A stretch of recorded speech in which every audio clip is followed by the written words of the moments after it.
Alrighty, Doc here from North America. Good morning, good afternoon, and good evening in Tokyo. There we go. We got a place we know it's about was it 9:32 in the evening on Friday night. So they're having their adult beverages already. All right, let's get over to the markets and let's see what's going on with the dollar index right there. And you see it's drifting down. This is the daily. This is the DXY that most people pay attention to.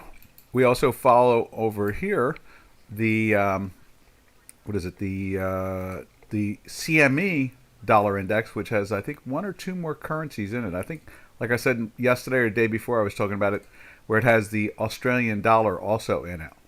So it's a little bit more pumped up. And you can see here it's been drifting. Matter of fact, we had that box. We were saying it wasn't really moving out of the range, and looks like they busted out of the range there. Classic as usual. It had fallen into this range for a long while. Just slow, steady grind down. That's what it pretty much comes down to. And now it's making it very clear. At the same time, you see it on DXY, the same thing. Slow, steady, cruise down. And it's a combination of the inflation and just interest rates. It just goes on and on and on. And it's a combination of all of that. So now let's see. And there's Metho and there's Robin. Hey guys, how you doing? Good morning to you all, or good afternoon, or even good evening. So that is the action we see in the dollar. And it just does what it's supposed to do, and that is slowly inch down. And I guess I could point it out with the 5-year. Look at the 5-year bond. Right, where's it? It's at the bottom, isn't it? Right there. Here's the 5-year bond. You see it's been in a daily buy since the 107.26 area, and now it's trading at the 109.23 area. Almost two full handles up over basically a 10-day movement.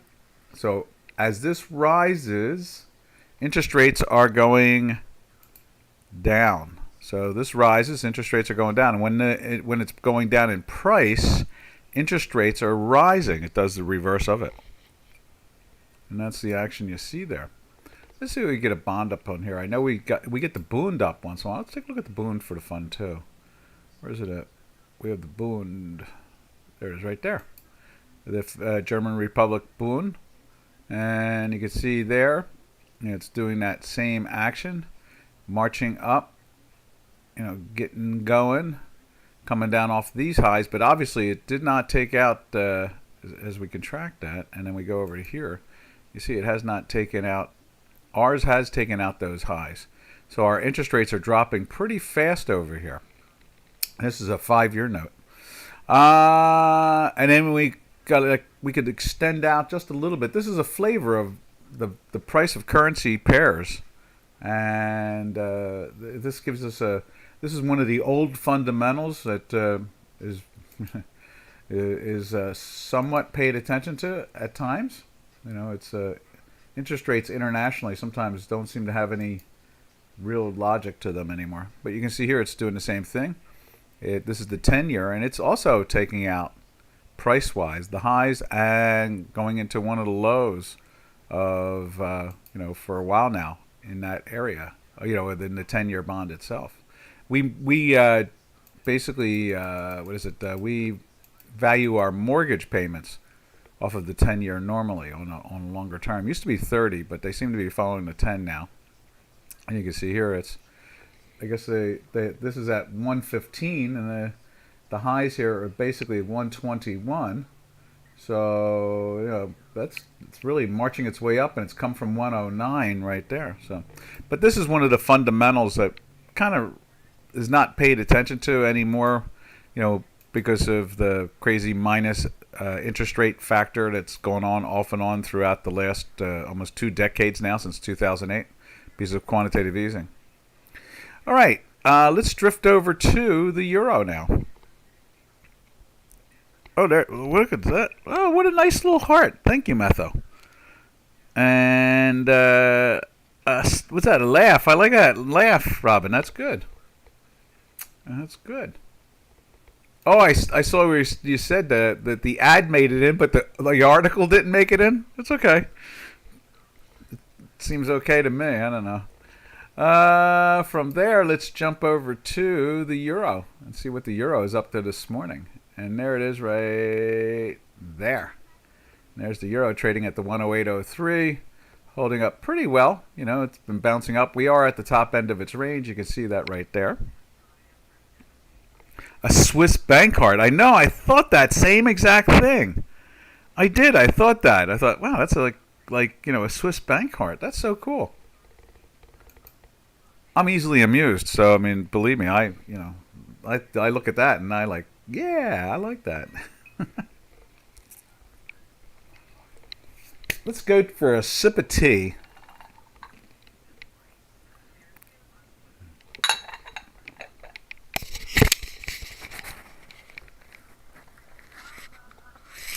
Alrighty. Now what's up here? There we go. And you can see the weekly too, with that 10-year. It slipped into a sell right there after going to a daily sell, then it went into a weekly sell and just turned right around. Look, it goes into a daily buy and is moving up. And it's a Swiss bank heart. Isn't that cool? You know who could use that? Credit Suisse. Poor Credit Suisse, huh? They've really beat up that stock. Last we saw it was like $3.30 some odd cents. The Credit Suisse heart. I like that. They need it, don't they? Oh, poor Credit Suisse. Poor Credit Suisse. All right, and there's the euro. And let's see what the euro looks like over here.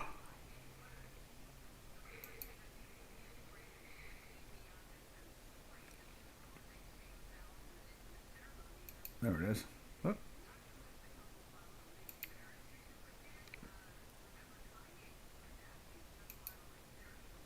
There it is. Oh, a little weakness there, right there. Nice little pop yesterday. You know, I guess what I could say is that after the CPI numbers yesterday, they're projecting a quarter point increase, and not a half a point increase. So, and then obviously Bozo the Clown, known as the President of the United States, also that's his alter ego, is now keeping top secret classified information that he's not legally to have because it was during the vice president years in the garage with his automobile. And the bigger question is, we know that young Hunter likes to use the Corvette. So what's he do? Put the top secret information into the back of the car, take it to whoever pays him for the top secret information, and then drives it back? I don't know. I mean, what in blazes is going on in the better known fact of what we call the White House, which sometimes looks like Ringling Brothers, since you have Bozo the Clown as literally acting as President of the United States. Very, very strange. Anybody else, treason.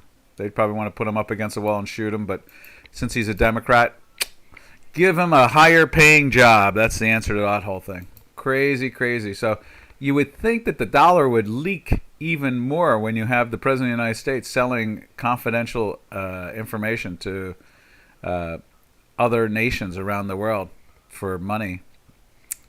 You would think, I don't know. I don't think that. I think the system is bigger than that. In other words, in a good way. It doesn't matter if we have Bozo the Clown running the country at the moment, because there's enough checks and balances to slow any of these crazy people down. Sooner or later, they get slowed down. All right, and then from the euro, like I said, I'm surprised that the euro is not like trading at 116. Money running. Money run from America. Run, run, run. Bozo the Clown is in charge. Oh my God. It doesn't matter. It will get straightened out over time, and we will survive, and so forth and so on. All right, and from there, let's see what the cable looks like. And there is cable right there. And you can see the strength in that too, moving up. Let's go back to the euro for a second. Is it as high up? I don't think it is in the same time period. No, not at all. No, that's Turkish lira. Sorry about that. There it is. Yeah, see, the euro's same way. It's like flying compared to the cable. The cable's, kind of dragging its heels trying to lift up, but it hasn't taken out these highs, whereas the euro has cleanly taken out those highs. Monica Lewinsky wanted something to read. No, that was that's Billy Boy. Billy Boy, he's fun. Billy Boy, he's a party boy. It wasn't her job to read anything. It was her job to do other things. She was more of an oral versus a visual. That was all kept underneath the desk, they say. And then from there, as you can see, the cable seems to have plenty of room to run to get up to this area here. Let's see what it looks like over there. There it is. Yeah, it needs to do a lot more work to get up into this high area. Whereas the euro, it's flying through it.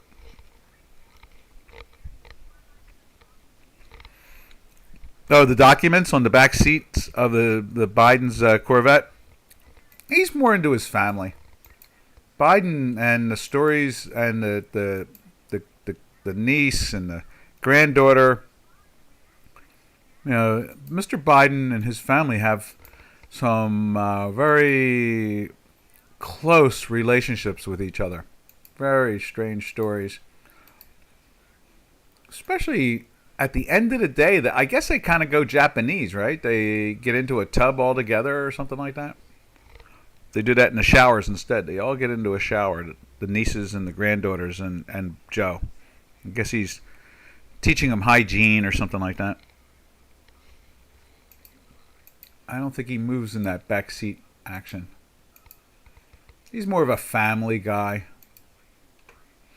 All right, and from there, let's jump over to the Swiss and see. We were a little surprised. Swiss is breaking away again. And we saw the earnings come out with Credit Suisse 2 days ago. And all of a sudden, the earnings, weren't as, what they were expecting. And the next thing you know is the Swiss franc starts to get beat up again. It's like, what? You would think that they wouldn't have that problem. But, some of these corporations are pretty big with lots of liabilities. I mean, look at the Citibank in the United States. At one point had 72 trillion, not billion, but trillion in swaps. Deutsche Bank of the German Federal Republic had 75 trillion in swaps. And I have not seen what the liability is with Credit Suisse, but I get a funny feeling that they have some big swaps. They might have some big swap problems too. Let's see, where's the Swiss at? Let's go down to the Swiss. Yeah, so Mr. Biden's a family man. He kind of gets more involved with his family, not like some of the other people. And let's put it up over here, the Swiss. And I am surprised that the Swiss is drifting again, but then I guess it must be influenced by. See, it's in a daily buy for 3 days now. This is the third day, and it's basically where it got to. It made a little bit higher high yesterday, closed lower. Today it's trying to close higher, and you can see the weekly is, at the moment, we can remove that little circle because notice it's at minus 41. See that right there? It's minus 41. It was just minus 44. So the Swiss has something going on with it. There's minus 40 now. So I don't know. I'm not understanding exactly what the issue is. But one thing is very clear, is that could be the epicenter that shook up the Japanese yen and it, since they both marched together for a long while together. Now yesterday, the Japanese yen went sliding aggressively into the sell with no problem. whereas it's following the pathway of the British pound and the European the euro dollar or euro unit. I guess you would call it the euro unit or euro U.S. dollar pairs trade. And you can see here that pressure on the yen. Let's put her up over here. And right there. Yeah, so in other words, it tried to lift for one day with the Swiss, and then, wow, they just like, obviously they've gotten their issues resolved pretty well. Yeah, I wanted to read. No, Mr. Biden's a family man. He likes being with his family, especially his nieces and his granddaughters. It's so strange documented. It's amazing that the media doesn't talk about it at all. The granddaughter and the nieces have written books about it. When they're 14 and 15 years old, he still demands for them to be close by. Yeah. All right. So there's the yen. And, the yen also steadily in that weekly, whereas we saw the Swiss trying to go the opposite direction of the pound and the euro and even the yen here. Let's tighten this up a little bit just to show you. Yeah, I just went into the sell with that high up in here with the Swiss and the yen together, and it's still staying pretty comfortably underneath. Now last week you could see it tried to lift up a little bit right there. Got very close to the line. There's the line. But it seems to have rolled over with no problem. In German media, it's bigger story. What's that for Trump? Now Biden. What are they saying in the German society?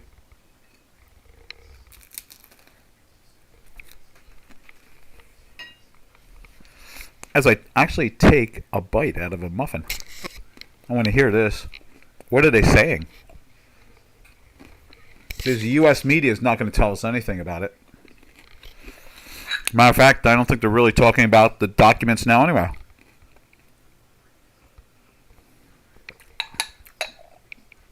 Someone showed a picture this morning of Joe Biden, better known as Bozo the Clown, backing his Corvette into the garage. I mean, he wasn't doing it this morning. It was some picture, some media took it just to show him in his Corvette, it's a convertible. So the picture's very good, seeing him. But in the background, they had a little red circle around it. And it looked like a bunch of boxes in the corner of the garage. And everybody was going like, so this is where he's keeping top secret documents that he stole. Remember, he stole them because as a vice president, you're not allowed to take them. And you can't, only the president of the United States, like a Trump or Obama can do that. Or, Bill Clinton, or George Bush.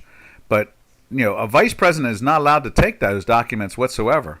And not counting the fact that taking them out of the White House or the briefing room and bringing them home and then marching them around for 5 or 6 or 7 years, it's not allowed.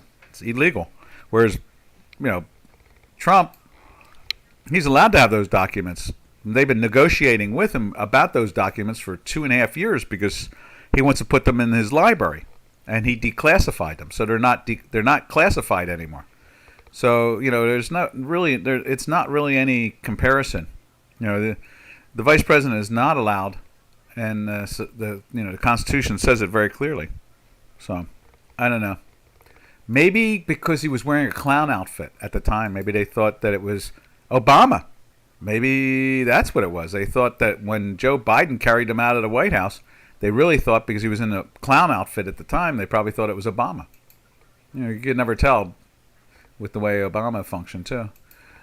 But anyhow, that's where the currencies are at the moment. You can see that this particular one, the yen against the dollar, is doing a fine job of regaining, and we keep on thinking we're going to see that 125 area. Boy, did yesterday start to show it. We keep on saying 125, and now I guess yesterday's low or today's low is 128.19. That's what it looks like. 128 or no 128.10. almost 11. So we're only like 3 handles away now. Not too bad. All right. From there, we drift over to the Turkish lira. Let's see what the Turkish lira is up to.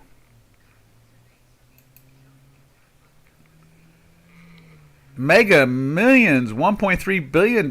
Treasury ticket sales responsible for large sum. Woo! A lottery. Must be a biggie again. Okay. So, let's take it. Let's take a look at. What do we got here? Let's take a look at the Turkish lira. There it is right there. Turkish lira still pressing hard in the 20s, as you can see there on J4X. 2030 is bid for, 2031 is offered. Wow, kind of a wide market, isn't it? 2030 15 bid, 20. Oh no, that's not too bad. 2031 30. Yeah, I guess that is a pretty wide market. That shows that liquidity. Let's take a look at another European currency and see what the difference is. Let's just take a look at the euro. 108.05 at 108.05. See the difference? It's really wide. Woo. Woo, woo, woo. That Turkish lira is really illiquid anymore. You can see it's at the top end of its range. Let's see what they're doing with it over in Chicago Quant.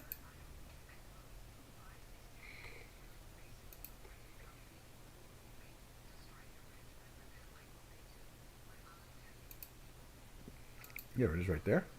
Now it's a little bit lower today than it was yesterday, as you can see there. It has a nice range between, oh, that's the euro.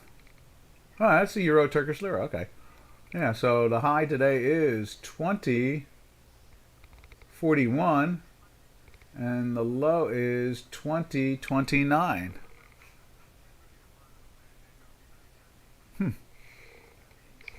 Not sure how to read that with that, but okay. They're both cash. Let's see, so 2030 and 2031. Maybe that's tight, I don't know. I can't tell really. But I guess I would think if it's a tight market, it would be 2030 57 at 2030 73, not 31. So they're definitely, keeping it wide, Documents in a garage. Yeah. I saw a great cartoon. I think I'm going to put that cartoon up on the screen that basically answers everything you're stating. Let's see now. There we are. And let's see if we can find it. It's a really good cartoon. I put it out there yesterday, and it was like, wow, that's really good. Let's see. There it is.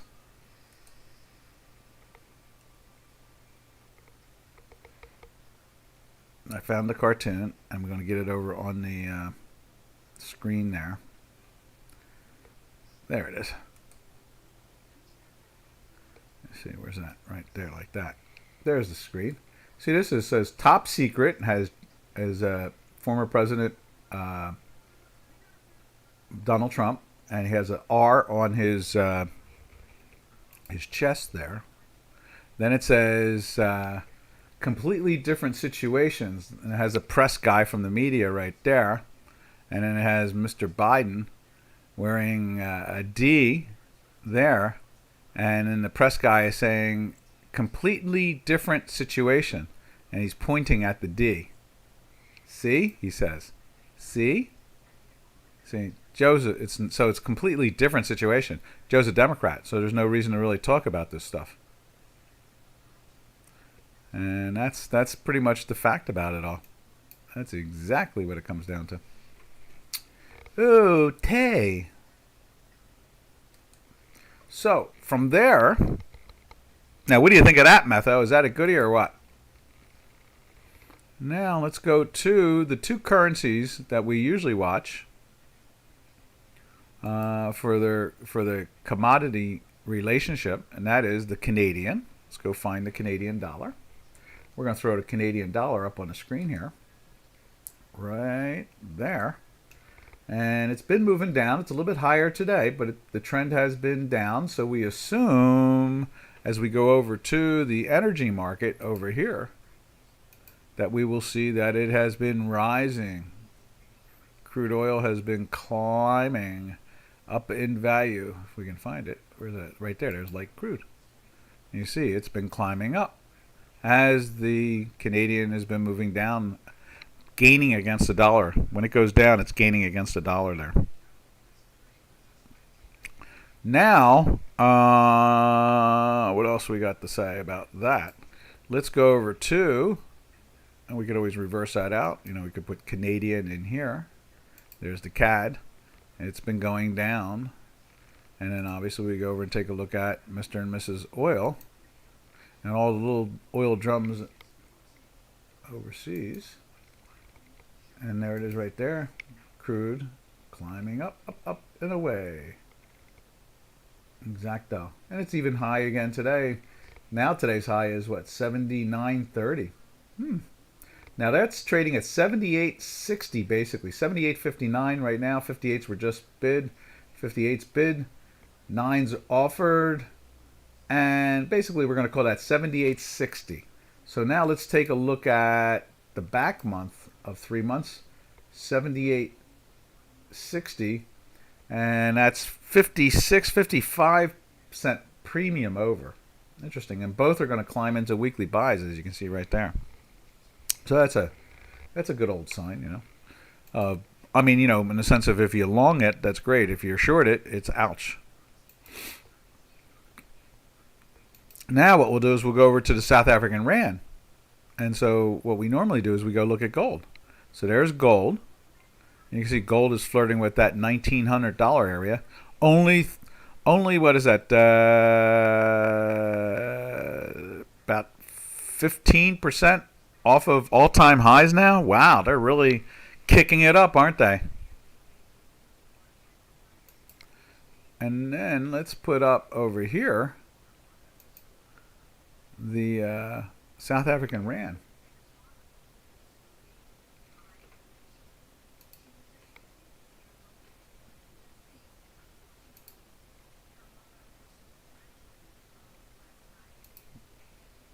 Right there, it's playing with that triangle / channel.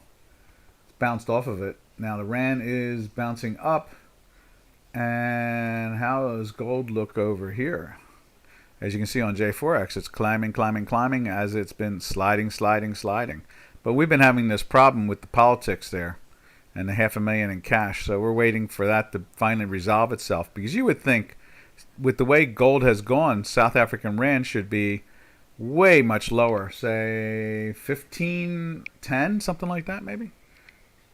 I'm sorry, 16.10, 16.20, not 16.88, even with it at the low end of the range there. And then we go like this. We put gold in here. Right there. You see today, it actually traded up as high as $1,912.90. They've taken it down about $10, but nothing major. And we're in a weekly buy for plenty of weeks. Nope, wrong way. Let's go like that. We've been in a buy since late October, since the lows of 1650 area. So we're seeing $250 move basically, which is pretty impressive. And then what we do is we slide that over to here. We put a South African Rand, which should have a downwardly projected. You can see there it is on the daily, and starting to break down more and more and more. And like I said, we're looking for that Rand to move into the 1620s. Oh, there's Metho. Metho says gold will go higher than 2,000 this year, I think. I would hope so. After the Fed pivots, they're not going to pivot so soon, though. No, they're not going to pivot so soon.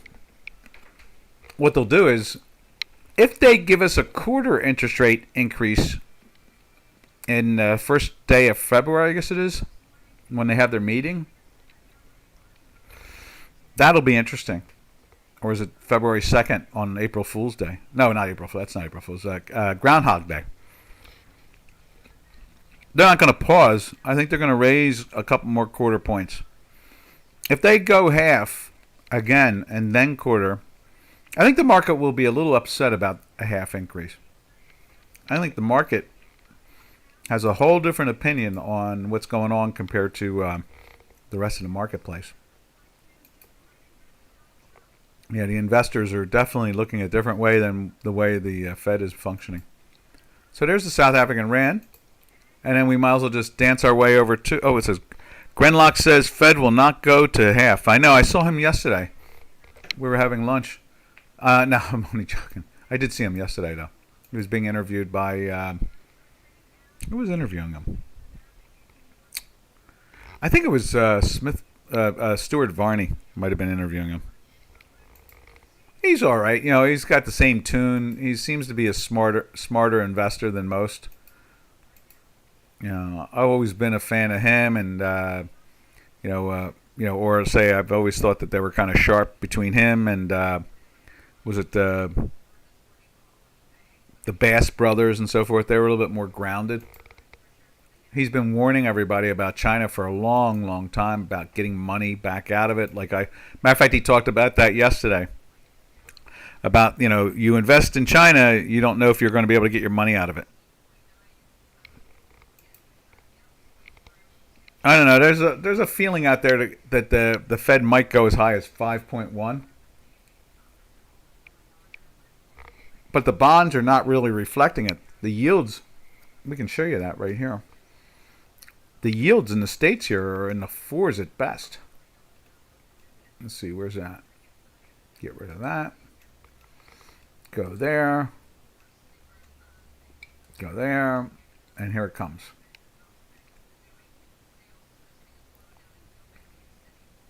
As it spins away. It's spinning away. We're going to throw the yields up on the screen here for you.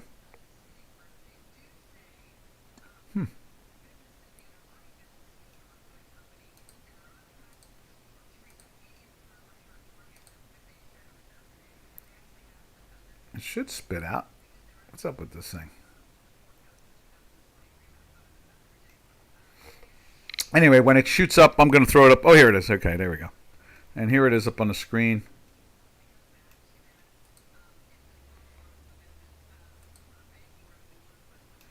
And there we go. So you can see the yields there. The 1 month is yielding 4.46.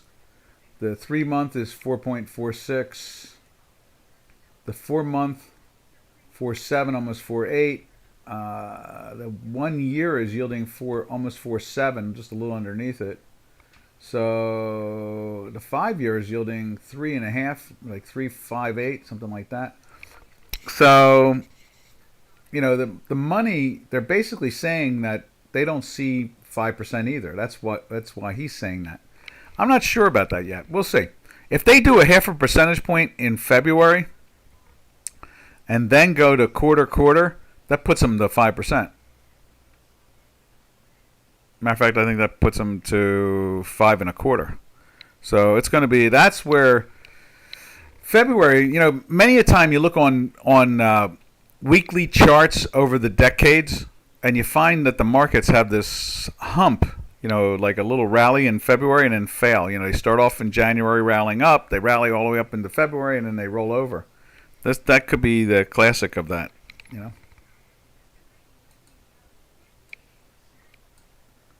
we are. So, I'm not sure. I know he's saying it. Let's put it this way. I've never found him to be precise. I think he has Grenlock has a good flavor. He's usually pretty accurate on the trend overall. But when he says, I think it's going to go to 20, sometimes it goes to 15, sometimes it goes to 25. If he says something's going to go down 100, sometimes it goes down 15 or 20, not 100. He's been saying basically that China is going to go total bankrupt, and we know it's pretty much bankrupt because they keep on letting the foreign investors declare bankruptcy. In other words, they don't pay them what they're supposed to pay them, and the companies themselves take the Chinese government into bankruptcy court and take property instead to get their assets back, that type of thing. So, Granlock has, been singing that song, for a long while. And I'm not disagreeing with him. It's just that I don't think he has, his timing is not the best. Let's put it that way. But he's usually accurate on the trend, the general trend year over year. He's usually accurate, relatively accurate. Let's put it that way. That's my experience from, the last 45 years watching him. Or hearing him, or, that type of thing. From there, we drift over to the last of the currencies, and that will be the Mexican peso, which I think really is smelling out what's going on in Washington, D.C. Look at that, the way it's breaking down. It's taking out, I think this line here, let's see if we can light that up more. What is that? That is, where is it at on here? Let's see. I guess that's doing a gray, is it? Is that what it is? Let's do this. Let's put a solid black line, and it's got to be dotted, right? I don't see that. Not there. I want that line right there. See it right there? I want that line. And let's see. Let's see if we can find that. Where is that? I want that highlighted. Okay, now it's highlighting itself better. Okay, there we are. See that right there? That was the bottom end of the range, and they're taking the Mexican peso down. That means that it's gaining against the dollar, and Mexico can smell it out that things are going to get better here in the States financially. So you can see right there on J4X the way it's been sliding down, gaining against the dollar very well.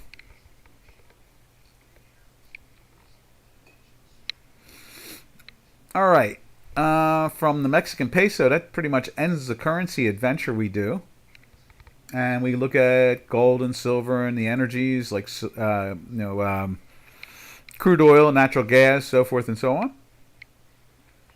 And there's the S&P 500 down to 64 now.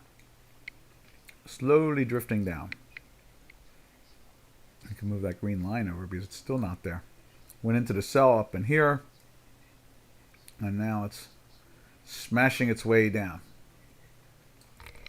It's in that sell. And you can see here on a shorter term basis, it goes into the sell right here in the, where is it at? The 80s? Did it get into a buy there or no? 0 and +8. So it gets back into the buy and goes right back into a sell after the next bar. So we went into a sell here. This one right there goes into the sell right there and slides all the way down to here. They try to pop it, fail. And just at the end of that pop, they put you into a buy and then put you right back into the sell again. And so it's, still sliding down. I thought yesterday we were going to see that type of action. I really did. I was a little surprised we didn't because Bozo the Clown is really in trouble. And I don't think he's going to finish the season with the circus. That's what I'm hearing. And I've been saying that here on Dukascopy on the webinar here for over a year now. I don't believe he's going to make it all 4 years of his contract with Barnum and Bailey Circus. I think Bozo the Clown is going to be finding a way to go back to Florida for retirement. Or Delaware, either one. Let's see. From there, we go over to the energy sector. Or no, it's gold. So there's gold. Let's see what silver's doing. And gold is like unchanged. And there's silver. Silver, which popped into a buy yesterday, is now flirting its way back down into a sell again. And it's on the weekly sell at the same time. Looks like it will close on a weekly sell. They don't seem to be able to get that stuff going. Now, Metho, you were saying 2,000.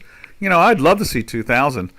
And you would think, you know, with 40 or let's say 6.5% inflation, you would think we would find gold up in that area. But the fundamentals, as much as we recognize them and know how they work, realize that they are not necessarily the true indicator anymore to the way things are traded.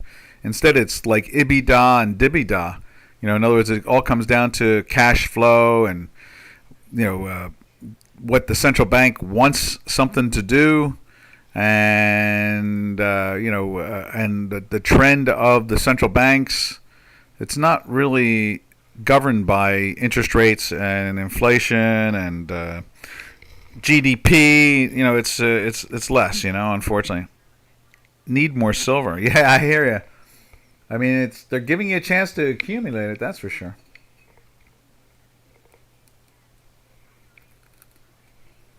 Let's go with a sip of the tea again.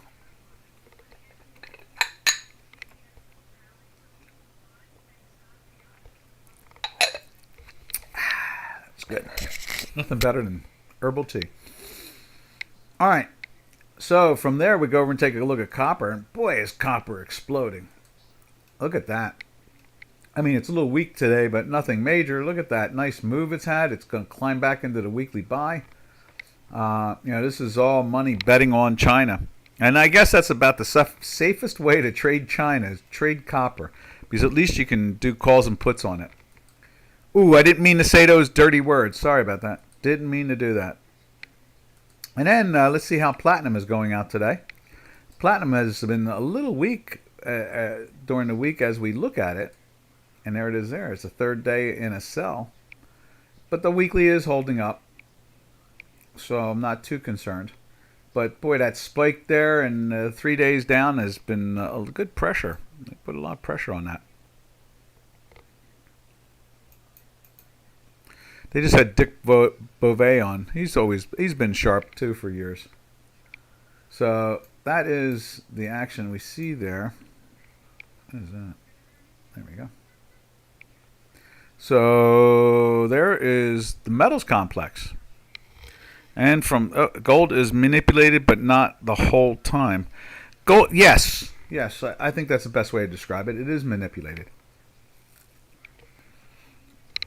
And there are points where supply and demand, they allow it to rise, just to, I don't know, make it look real. Remember that time we were looking at, we've pointed out a few times from the Bank of Japan. Now we've also pointed it out with the People's Bank of China, where they don't seem to pay attention to the market, and then they realize they have to pay attention to the market, and then they adjust it. So, I would say yes, to the whole thing there. That, there is a lot of interesting, actions. In other words, transactions themselves that make no sense sometimes, and then finally make total sense. Like when there was transit and inflation, the People's Bank of China was like, the currency was like sitting dead. Every other currency in the world was getting beat up for like 3 months. Then one day, out of nowhere, someone realizes, oh shoot, we're supposed to be adjusting like the rest of the world. And so someone probably says, hey, guess what? Make it look like we're like the rest of the world. And they did. And we see that happen once in a blue moon over on the Bank of Japan does the same accident. It's like as if no one's paying attention to that department that's running the interest rate factor. And then all of a sudden one day they go, hey, change those numbers. Those numbers look ridiculous. It looks like we're manipulating them. Stop making it look so clear that we're manipulating them. And so, yeah, that is the gist of it all, that's for sure. All right, from there, we slide over to, where are we at? So that was crude oil. No, what is that? We were just looking at platinum, so now we'll go over to crude oil. And there's crude. And you see there, like we said before, it's marching up, and there's like a 50 cents plus premium on the back contract. And there is Brent right there, trading in the 84s. And we were looking at the 78s at the beginning of this week. So that's pretty cool. Or not cool. I don't know. It depends if you're long or short. And so, yeah, that manipulation thing sticks out once in a while for a couple of the countries. One moment it makes sense, and the next moment it makes no sense.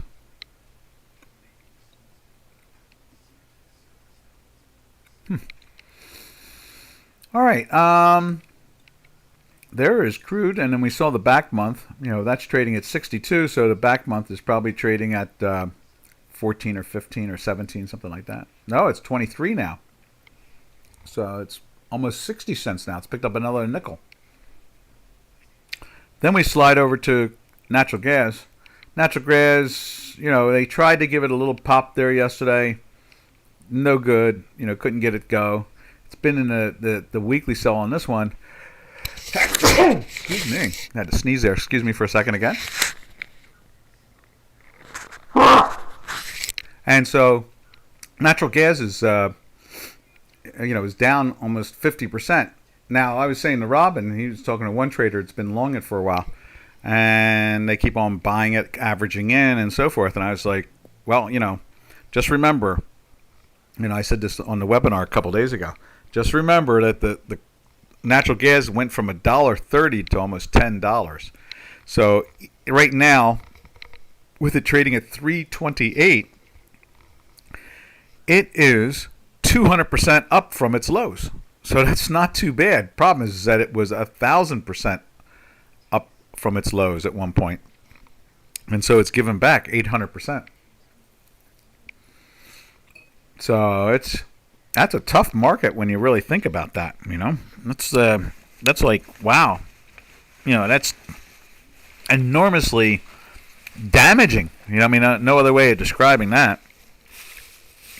Now, let's put it up on the screen here. Let's put up Brent. Not where Brent is. Let's put up nat gas. Right there.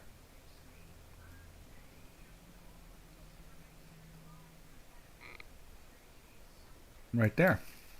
Trading at gas. There it is. 3.5 at 3.5, 91 at 94 at 98 now. So, sure does make you question that quote in the Turkish lira. It just shows you how illiquid it is. That's what, not question it. You just have to worry about how illiquid it is. It's not liquid at all. All right, so there's nat gas on the screen there, and you can see it there on J4X. That long, wonderful ride that it's taken down, down, down, down, down, down. Coming in from the, what was that? That was the 758 area. And I think we're basically right there too, doing that same thing, climbing, from that area there. I think that's what that peak is right there.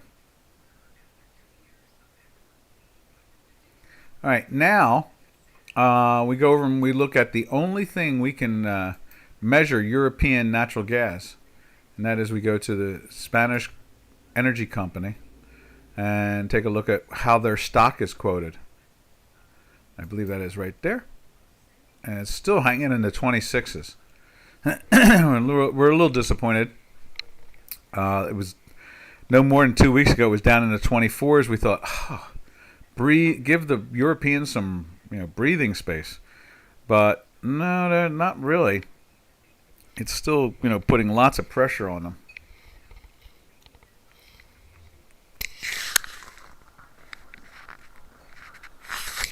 Going for tea again. Giving anybody who's out there that would like to look at something through our work or just discuss it, just put it up on the screen.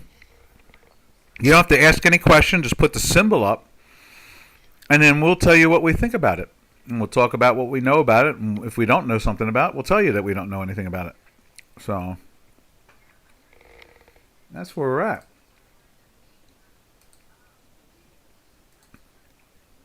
And from there, Where else do we go now? I guess so. We've done all the currencies. We've looked at bonds, bond yields, and let's go to the stock indices. Let's take a look at the S&P 500. You see, it's obviously moving down, trading at 69 now, 69.25, 68.75. You see, it's still in that weekly sell. It was really fighting all week long to, especially with the last week and a half of strength. We were hoping for it would climb back into the buy. The fast-moving weekly went into the buy last week and represented all that strength, and that's what that is. The little dotted line is the fast-moving weekly, and we're following the slow-moving weekly at this point.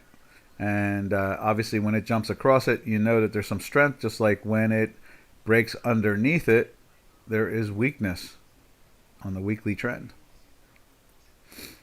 All right, and then from there, we'll go look at the Grand Poobah of them all. Where is that at? Let's do this. So let's put in the Dow Jones Industrial Average right there.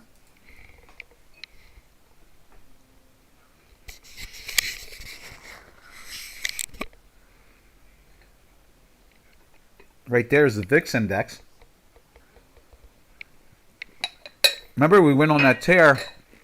Was that Tuesday? I talked about the idea that central banks can print gold, but not VIX, or was that crypto? As I said, one of those. I talked about the VIX. Janos had me looking at the VIX at the beginning of the week, and you can see we're still in that daily sell for a while now.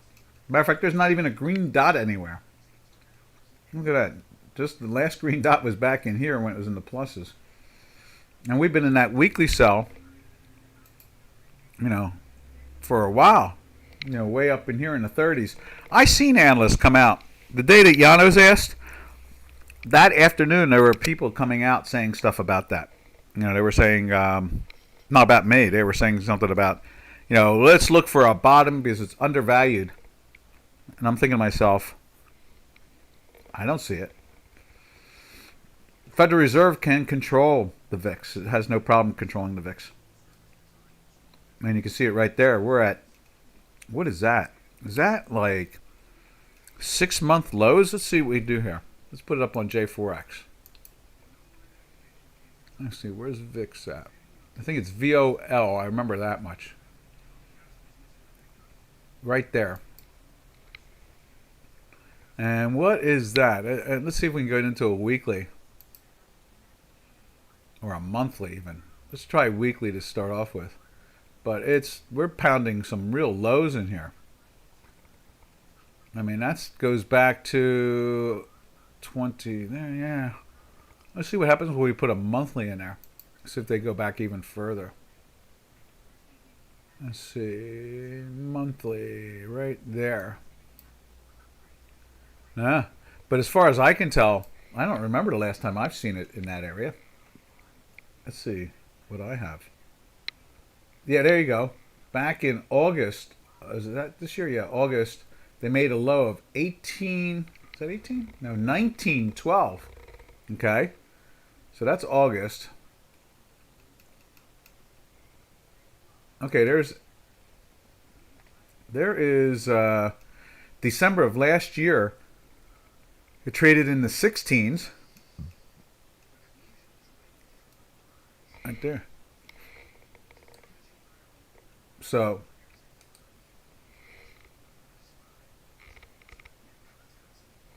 there's your answer right there. Is that we're looking at least 1 year lows when everybody thinks we should be looking at 1 year highs.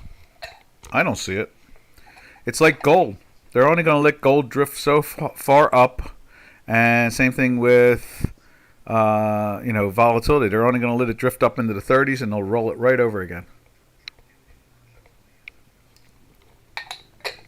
Remember, traders, puts are always more expensive. I know I don't mean to use the dirty words, but that particular option is more expensive than the other one. So there's two options. All right, those that get scared, just put your hands over your ears. I'll give you 3 seconds to do that. Okay, so puts and calls. Okay, so puts are used to trade the downside, and calls are used to trade the upside. All right, and you can use them interchangeably, depending. I mean, if you want to short a put, that makes you long, and if you want to sell a call, it makes you short. But if you buy a call, then you're long, and if you buy a put, then you're short. Okay, so it has the four-way thing there. But remember, the Fed is the one that controls the puts. So that's what everybody's worried about, the most expensive one. So there's not much to worry about. All right, traders, we're out of here. This is Doc from North America. Catch you all on Martin Luther King Day on Monday. And we will have our webinar as usual, just rolling along. And U.S. markets will be closed. So I don't think we're going to be seeing any charts more than currencies on Monday anyway. So, happy trails to you until we meet again, which will be Monday. Happy trails to you, to all our trading friends. Later, later, traders.